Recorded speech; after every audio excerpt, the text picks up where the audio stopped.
भारतीय अंतराळवीर शुभांशु शुक्ला यशस्वीपणे ISSला जोडले। एक्झिओम 4 मिशनमधून ऐतिहासिक कामगिरी। रक्षामंत्री राजनाथ सिंह यांनी SCO बैठकीत संयुक्त निवेदनावरती स्वाक्षरी करण्यास नकार दिला। दहशतविरोधी ठाम भूमिका। एअर इंडिया फ्लाइट 171च्या अपघाताची चौकशी सुरू। दोन्ही ब्लॅक बॉक्स मधील डेटा मिळवलाय। दिल्लीतील नौदल मुख्यालयातील कर्मचारी पाकिस्तानसाठी माहिती लीक करताना अटक। गंभीर सुरक्षा भंग।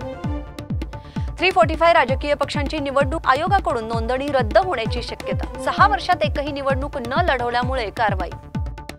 पंतप्रधान नरेंद्र मोदी क्रोएशियाच्या ऐतिहासिक दौऱ्यावरती। द्विपक्षीय करारांवरती चर्चा अपेक्षित।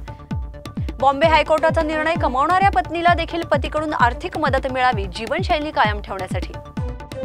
जम्मू काश्मीरमध्ये 4 जैश दहशतवाद्यांचा एन्काउंटर सुरू। लष्कर आणि पोलिसांची संयुक्त कारवाई। केरळ आणि कर्नाटकमध्ये मुसळधार पावसाचा इशारा। हवामान खात्याने रेड अलर्ट जारी केलाय। महाराष्ट्रातील FYJC प्रवेशाची पहिली मेरिट लिस्ट 30 जूनला जाहीर होणार।